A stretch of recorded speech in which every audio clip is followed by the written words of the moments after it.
وفادار نہ ہو تو یہ کیسے جو ہے ظلم کا نظام چل سکتا ہے؟ تو لوٹ مار اپنی عروج پر ان لوگوں نے کی ہوئی ہے، کسی چیز سے دستبردار ہونے کے لیے تیار نہیں ہے، اپنی مراد کم نہیں کر رہے، اپنی جو ہے وہ ممبرز کی تنخواہیں بڑھاؤ۔ بیوروکریسی کون سی گاڑی سے دستبردار ہوئی ہے؟ ٹاپ کے جو بیوروکریٹ ہیں۔ اور ہمیں دفاعی بجٹ پہ اختلاف نہیں ہوتا، ہمارے اگر دفاع کے لیے ضروری چیزیں تو ہونی چاہیے، لیکن دفاع کے لیے چیز ہونا اور دفاع کرنے والوں کی ذاتی مراد، اس میں فرق ہے، اور یہ فرق ہمیشہ ملحوظ رہنا چاہیے۔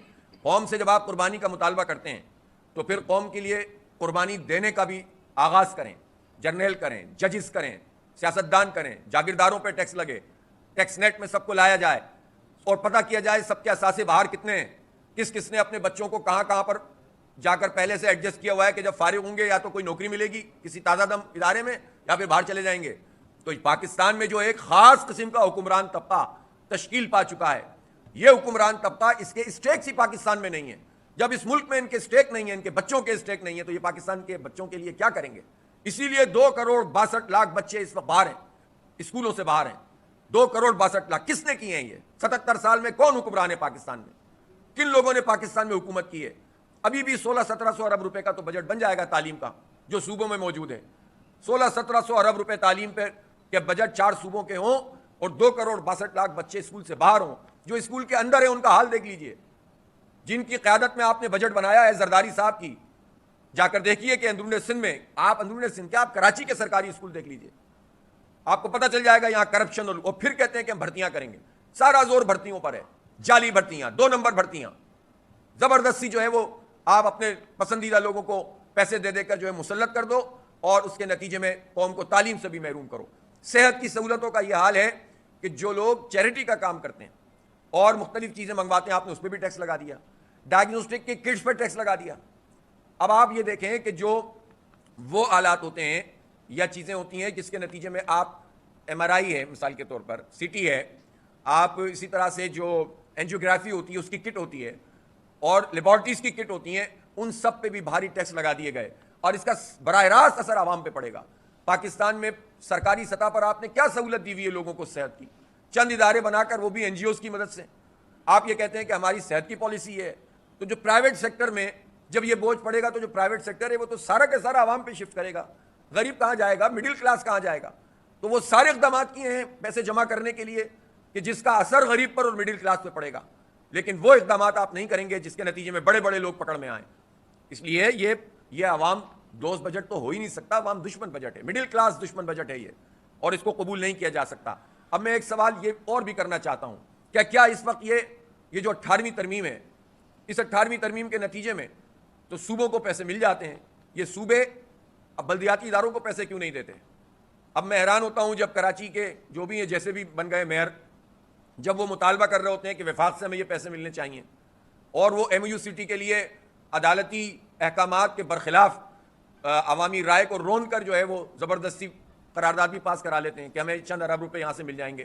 بھائی سندھ کا جو اتنا بڑا بجٹ ہے، اور ترقیاتی بجٹ میں ابھی اعلان تو کر دیا 10 ارب روپے کراچی کے لیے ہیں، لیکن پچھلی دفعہ بھی تو جو آپ نے رکھے تھے وہ کہاں ملے؟ اور ترقیاتی بجٹ میں کوئی نئی ایک اسکیم بھی نہ صوبے میں ہے نہ مرکز میں ہے کراچی کے لیے، 3.5 کروڑ کی آبادی کا شہر ہے۔ K4 منصوبے کا سن کر کان پک گئے ہیں، اور اس وقت بھی انہوں نے 25 ارب روپے رکھے ہیں، اور PSDP تو ابھی تک پوری طرح سے سامنے بھی نہیں آ رہی، پتہ ہی نہیں چل رہا کہ وفاق نے کتنے رکھے ہیں۔ تو یہ کیا ڈرامہ ہے؟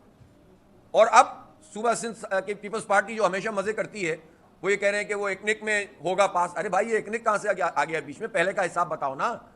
15-16 سال سے یہ پروجیکٹ چل رہا ہے، آپ نے نہیں کیا، پھر وفاق کود جاتا ہے، پھر آپ بھی وفاق بھی ہیں، صوبہ بھی ہیں، کہیں آپ اکٹھے ہوتے ہیں، کہیں آپ الگ ہو جاتے ہیں۔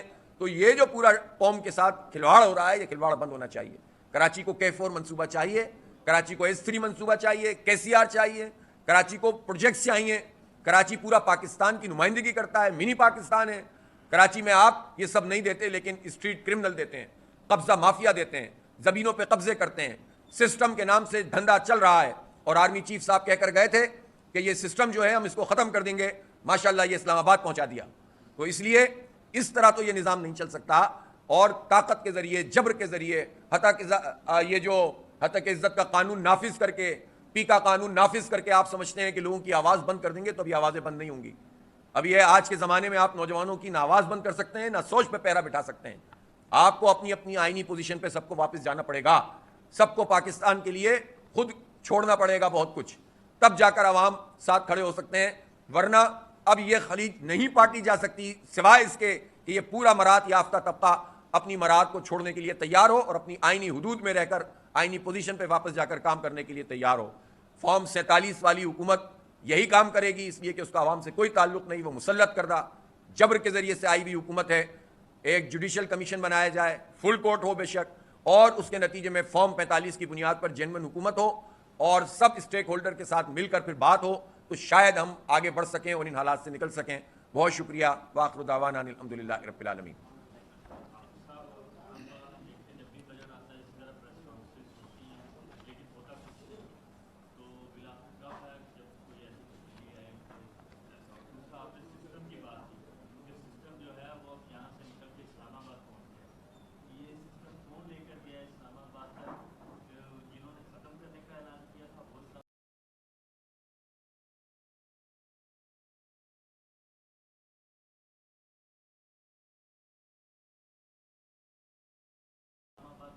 جاری کی ہیں, میں نے تو آپ سے بہت واضح طور پر کہہ دیا, انہی کو اپنی آئینی پوزیشن پہ واپس آ کر کوئی راستہ نکالنا ہوگا, جنہوں نے پاکستان کی قوم کو اس منجدار میں ڈال دیا ہے. جی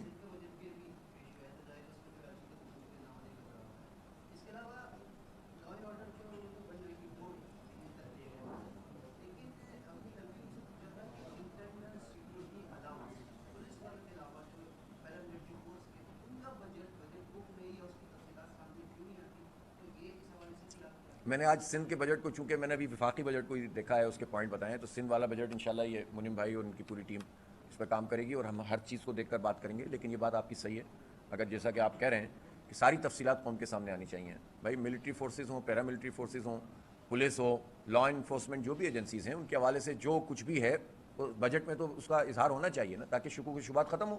اگر آپ نے صحیح کام کیا ہے تو قوم کے سامنے لائیے, غلط کام کیا ہے تو بھی پتہ چل جائے.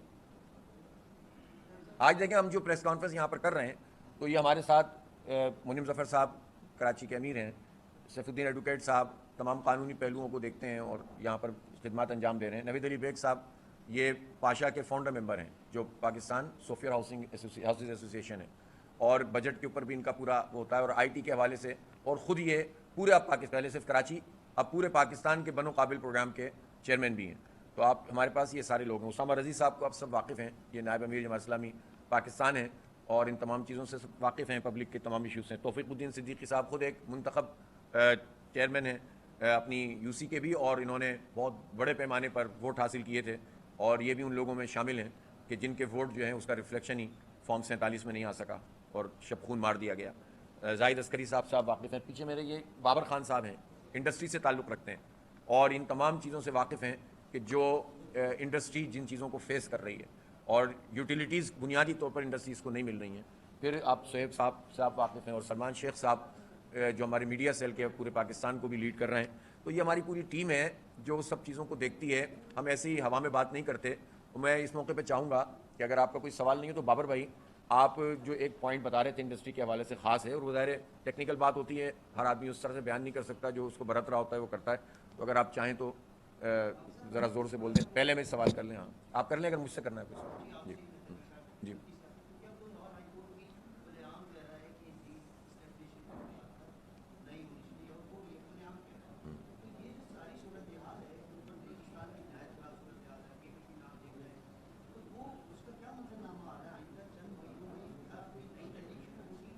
دیکھیں, مسائل ہیں, ٹھیک ہے, پریشانیاں ہیں, لا اینڈ آرڈر کا مسئلہ ہے. اب وہ تو میں نے آپ کو بتا دیا کہ جو لوگ ذمہ دار ہیں وہ تو سب سامنے ہیں, لیکن اس سے نکلنے کے لیے کبھی سوچنا تو پڑے گا نا, اس کے لیے کوئی نہ کوئی راستہ تو بنانا پڑے گا. لیکن یہ تو نہیں ہو سکتا میں نے اس زمین پہ قبضہ کر لیا, میں قبضہ تو نہیں چھوڑوں گا, آؤ بیٹھ کر بات کر لو, تو یہ تو نہیں ہوگا نا. آپ کو ریوائز کرنا پڑے گا اس پورے طرز عمل کو جو اختیار کیا ہے ان طاقتور لوگوں نے, جو اس وقت ملک کے اوپر جو حکومت اور جو کچھ بھی لوگ ارینجمنٹ ہے, ان کو اپنی بنیادی بات سے پیچھے ہٹنا پڑے گا. قبضہ چھوڑیے آپ, پھر بات چیت کیجیے, اور پھر سب کو بات کرنی چاہیے. اس میں ہم اگر کوئی کردار ادا کر سکتے ہیں تو کریں گے, لیکن قابض ہونے کے بعد آپ کہیں کہ نہیں صاحب آئیں بیٹھ کر بات کر لیں, اچھے بچے بن جائیں, تو پھر یہی ہوگا جو کچھ ہو رہا ہے. آپ جھوٹ بولتے رہیں گے, قوم کا حال خراب ہوتا رہے گا.